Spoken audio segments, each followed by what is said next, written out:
Hey, what's up everyone, TNRI here. Our today's guest is Jaideep Dhanoa, co-founder and CEO of FENIX, which is the leading shared mobility company in the Middle East. And for this episode, we are meeting him live in Dubai. Let's go.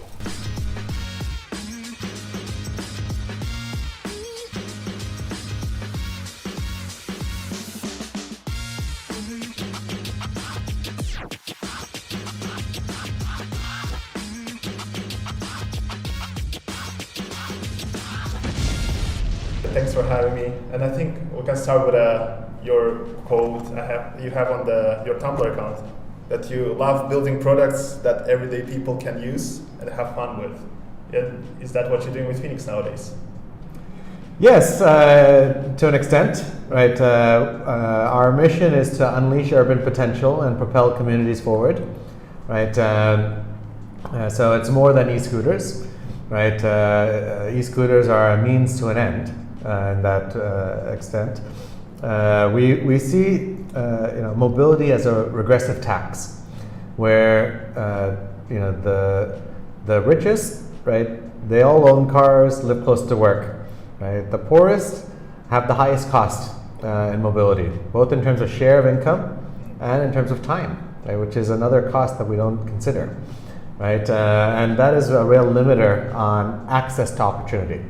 Right, and so that's what we're really trying to change by bringing an affordable, convenient solution that can reduce this tax on our individual productivity and our collective urban potential. Mm-hmm. And you're currently functional in the UAE and Qatar, yeah? Yes, we started operations in mid-November. Mm-hmm. Right, currently we're in 5 cities, in UAE and in Qatar. And our goal is to be a pan GCC operator by next year, mm-hmm.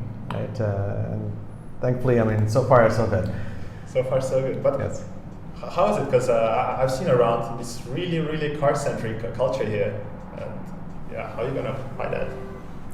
You know, this is a common question. Concern people have about micromobility in the Middle East, right? Car-centric culture, right? No biking culture, infrastructure is built around cars. There's the weather, there's the culture in general, right? However, from experience, I think what we've seen, right, is that demand for convenient, affordable, enjoyable transportation is universal, right? So I used to work in ride-hailing before, right? And that was really how we measured the service in terms of what customers cared about, right? It was affordability, convenience, and experience, right? And this is actually market agnostic, right? It turns out that big cities, small cities, tiny towns, rich countries, poor countries, right? They all have the same universal need, right? And so we've seen this play out in the Middle East, just like we've seen it play out all over the world with micromobility, right? It's one of the few products that have organic product market fit, right? I don't think there's any question about demand globally, right? People just deploy vehicles and people discover it and adopt it and they love it. Right, and we're seeing the same thing here. I think the main question we've had around micromobility globally is around profitability, right? Not about demand, right? And so we've seen demand in the Middle East. So even in much smaller cities, right? So we're in 4 Emirates in UAE, right? Abu Dhabi and Dubai. I think most people have heard of. We're also in 2 smaller Emirates, Ras Al Khaimah, which has about 400,000 people, and Fujairah, which has actually roughly 200,000 people. And on a per vehicle basis, actually our business in Fujairah is the best in our whole footprint, right? And it's not cosmopolitan, global city where you have all these tourists coming in from around the world and expats living there. I mean, it is a primarily Emirati population, right? But they see the same need, right? And irrespective of cars being built, cities being built around cars, right? A car is still not the optimal solution for all use cases, right? It's a very expensive, inefficient solution, and so we'll get there. I'm optimistic. Mm-hmm. And I guess you're kind of adjusting to that culture by introducing not only pay-per-ride, but also the subscription model, because people, I guess, like to own things here. Yeah, this also took some time for our thinking to evolve, right? I've been working in shared micromobility for maybe 3.5 years, right? And focused on the dockless free-floating model, right, which reduces a lot of friction, right? But on the customer experience. But there's actually many slices of micromobility that dockless shared scooter does not participate in, right? So one is around business model, right? And we see a lot of people own their own vehicles, right? Like, why do they buy it, right? I think there are many reasons why people buy a vehicle versus using a shared vehicle. Like, one is the shared scooters actually aren't available everywhere, right? We're working with the governments and with partners to draft approved areas where it can function, but many areas don't have it yet, right? And so you don't have that as an option, right? The second one is actually around affordability, right? Like the shared ride, right, is cheaper than taking a shared taxi or Careem or Uber at a shared scooter ride, right? But it's actually more expensive on a per kilometer basis today than if you owned a scooter, right? So I think for affordability reasons as well, a lot of people who discover shared scooters may opt to buy a scooter, even though it comes with some trade-offs on convenience, right? Now you've got to recharge it yourself, you need to take it upstairs, it's only there if you bring it with you, right? And so at FENIX, we've expanded our perspective on where we want to participate, which is across the full spectrum of micromobility needs, right? Whether it is shared fleets, whether you pay per ride, whether it is private subscriptions, where now you get your own vehicle, but at a much lower price than buying one, and with some added benefits of service, like maintenance, insurance, smart app, etc. Or potentially even retail down the line, right? Which is also an underserviced category today because like when you buy a car, right, there are many garages that can service that car, right? It comes with aftercare, comes with insurance. You don't get that with a scooter right now. When it gets damaged, what do you do? Right? And then moving horizontally to other form factors beyond scooters, right, such as e-bikes, e-mopeds, etc. Yeah, I remember I had a pierced tire on my M365, and to just replace it, I bent so many forks in my house, and nobody in the city wanted to fix it yet. Yeah, where do you take it, right? And actually, there's not a lot of clarity on quality level of scooters either, right? Most people who are buying a scooter are buying it for the first time, and you don't know, like, do I spend $400 on a scooter or $800 on a scooter, right? What's the difference, right? And then, after you bought it, maybe a month later, it's damaged, and then you're stuck. Yeah, that's true.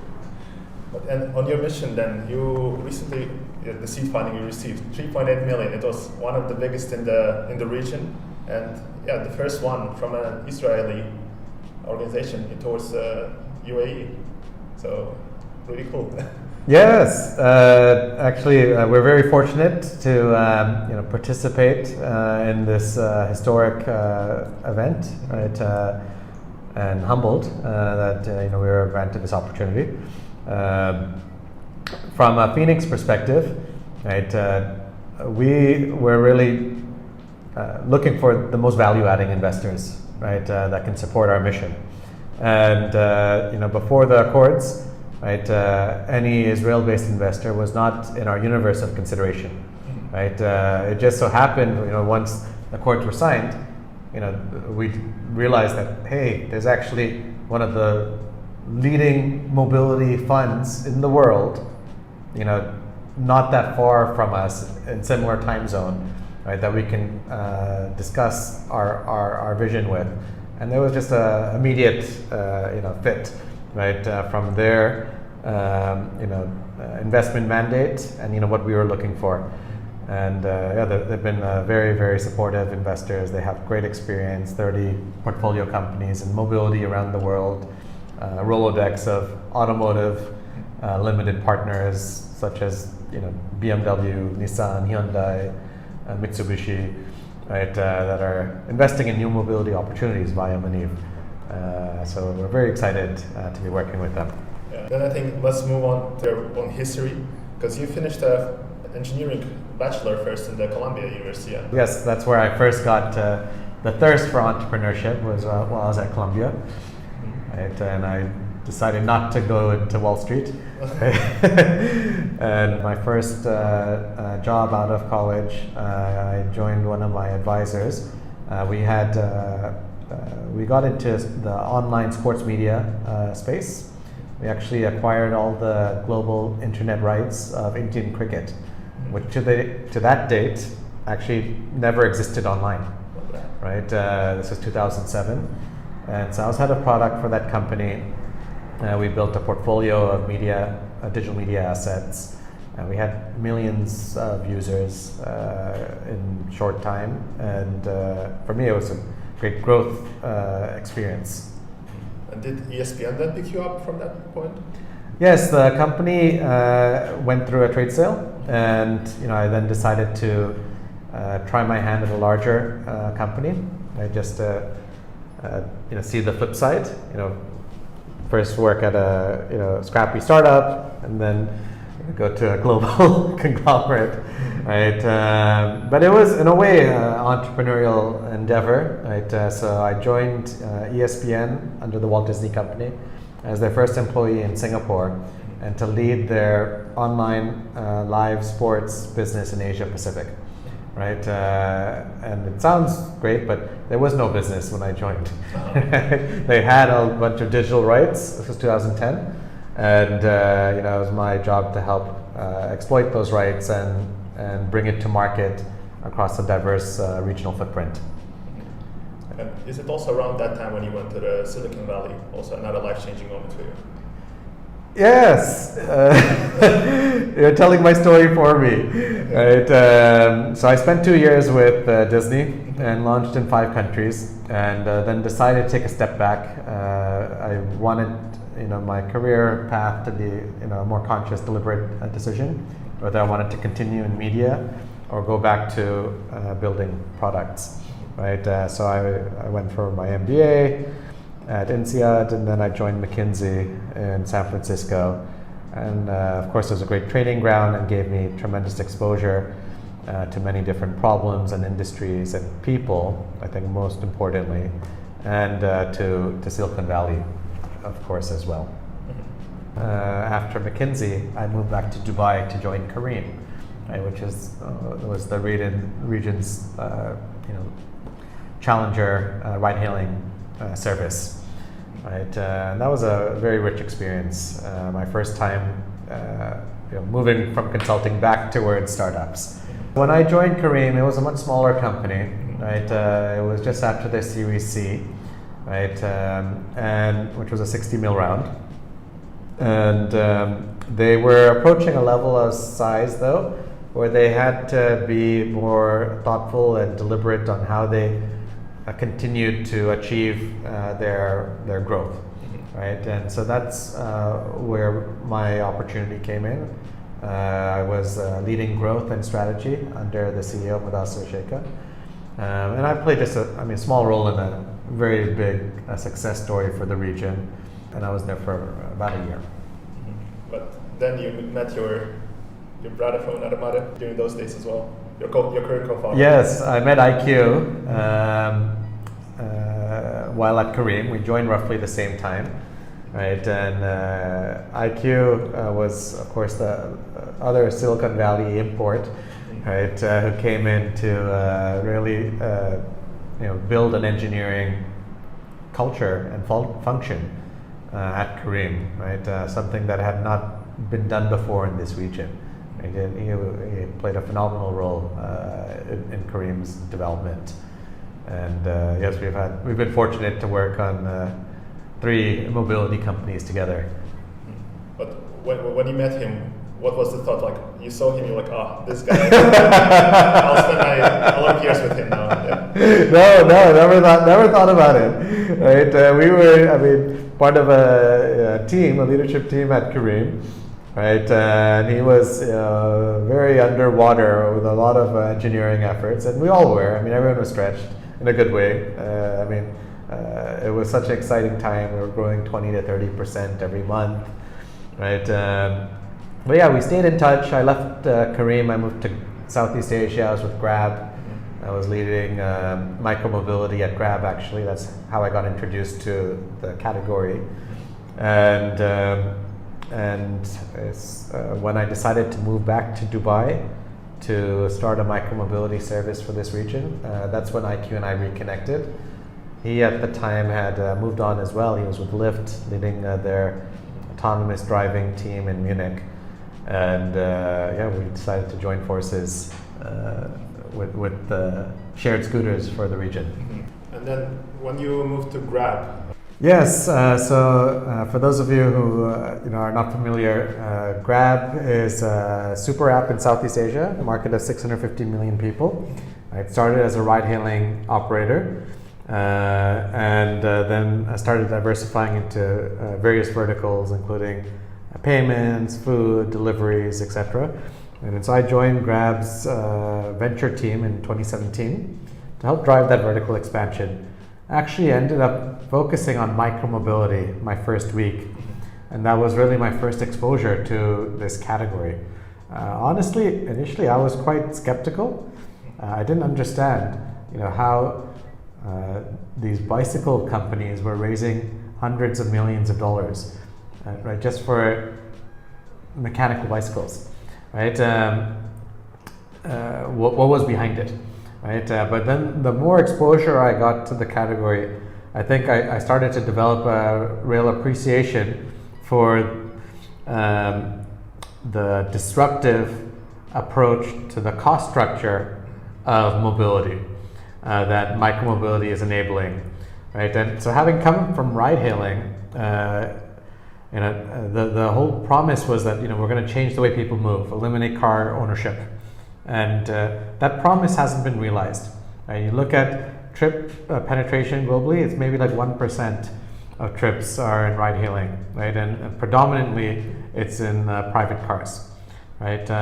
And so this is why I think it's more of an incremental innovation, right? Where it's made taxis, far safer, more convenient, accessible with an app, right? But you look at, under the hood, it's still a very inefficient way of moving people around, right? They're talking about 2,000 kgs of vehicle moving 100 kgs of passenger, right? All that cost is going to move the car, not you, right? And those costs are several, right? There's a cost of like the metal, there's a cost of the energy, there's a cost of the infrastructure, right? And then with ride hailing, you also have the private chauffeur, right? The labor costs, right? Now with micromobility, essentially we are optimizing for the predominant use case, right? Most of our travel today is in cities. People are all moving into cities, people are moving in cities, right? You don't need a general purpose vehicle, right, that moves 5 passengers 200 kilometers an hour with luggage for most of your trips, right? 70% of trips are single passenger. Right, 50% a short distance, under 5 kilometers. You're driving in traffic, you're not going very fast, right? So now with the micromobility vehicle, you're talking about 20 kgs of mass versus 2,000 kgs, right? 1%, right? Huge order of magnitude difference. It's already self-driving. You drive yourself, right? So you remove that labor cost, right? And it's fully electric.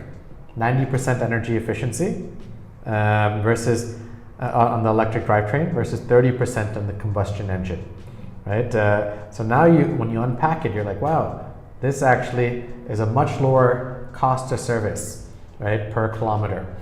And then from an infrastructure standpoint, right, our cities are clogged, right?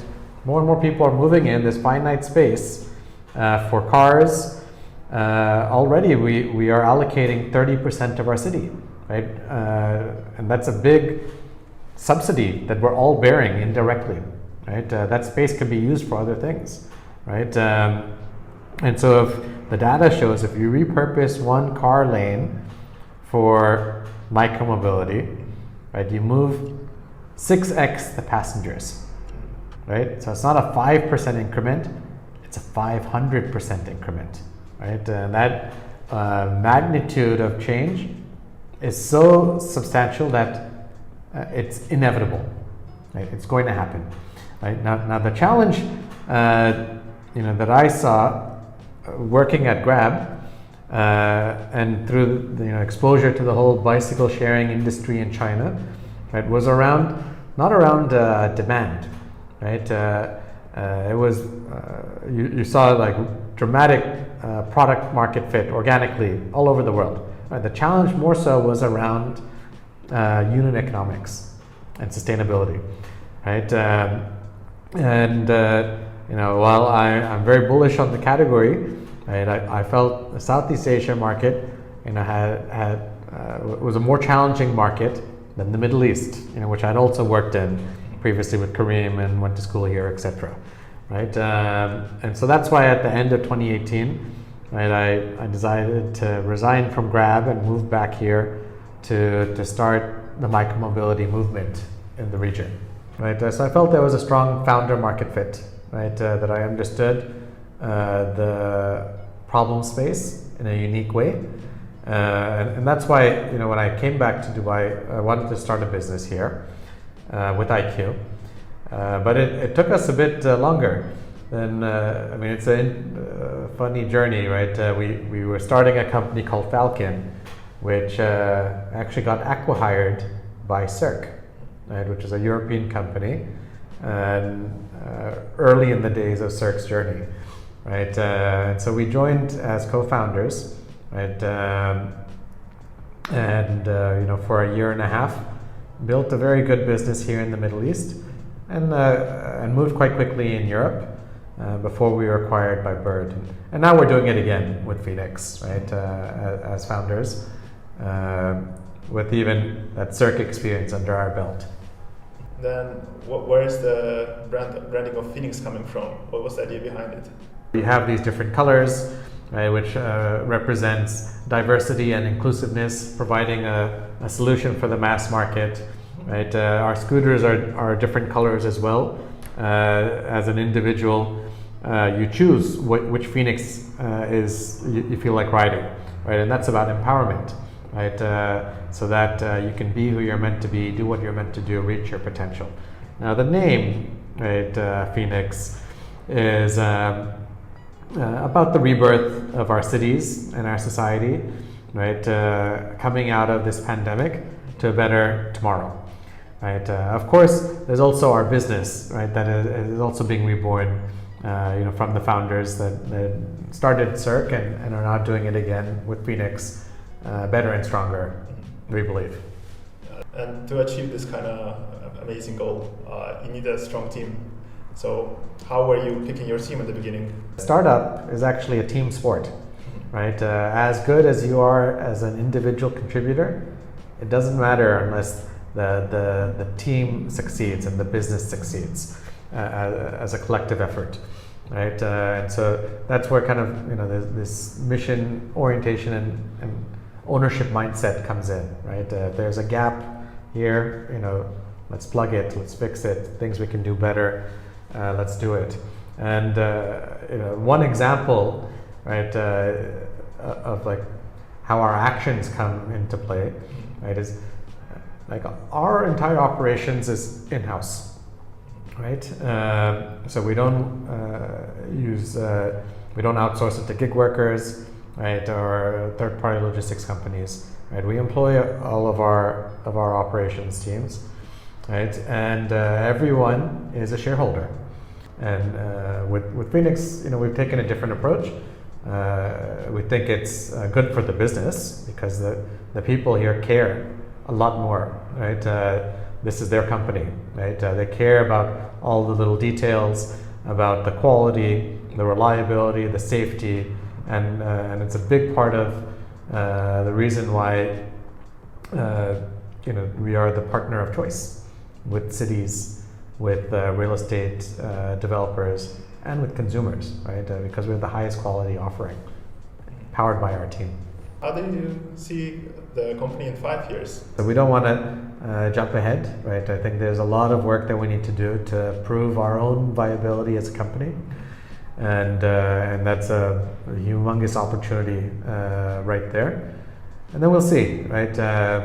We'll see, how we perform and what we can do with those capabilities we develop. Right, but our mission is larger than shared e-scooters. Mm-hmm. We'd like to do more in the future. Let's see. Yes. What about your other parts of life? Do you have any hobbies outside of that? It's a big hobby. It's a pretty consuming activity right now. Right, and then I think outside of FENIX, of course, it's family. Right, that's very important. And then, try to take care of the health and maybe nurture the mind and the body and the soul, right? So reading, swimming when I can, right? And then, I'm a big NBA fan too. How would you say you usually deal with stress you have? Things are normally not as bad as you think, and not as good as you think, right? Life will carry on, right? Like personally, I do try to, do regular meditation, right? I think it's a good way to clear the mind, so that you're thinking well and making sound decisions. Of course, that means getting good night's rest as well, right? Just don't be impulsive, right? When there's pressure, go for a walk, right? And then talk it over with someone, talk it out loud, right? And you'll figure it out.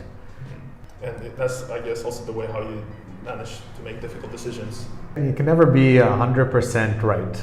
Right, you can just try to make the most informed decision, right, based off the facts available and your own experience, and weigh out the pros and cons, make a decision, and then live with it. Right, you can't change the past either. You got to look forward, right? So that's how we try to do it, right? So I'm still learning. There's a lot of things I don't know.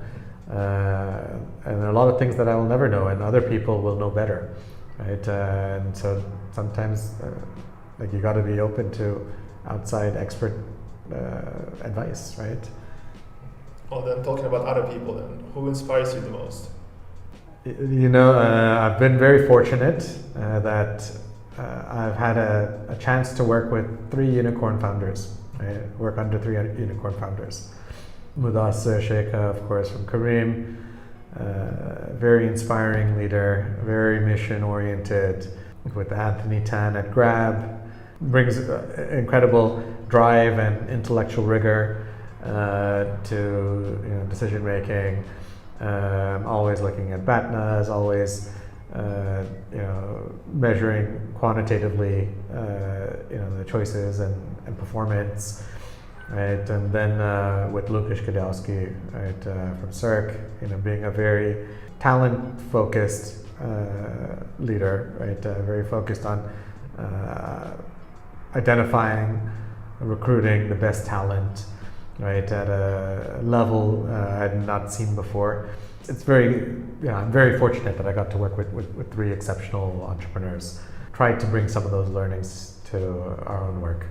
And you mentioned as well about that you read a lot. As an entrepreneur, right, or aspiring entrepreneur, right, there are many. I like to read about other entrepreneurs' journeys.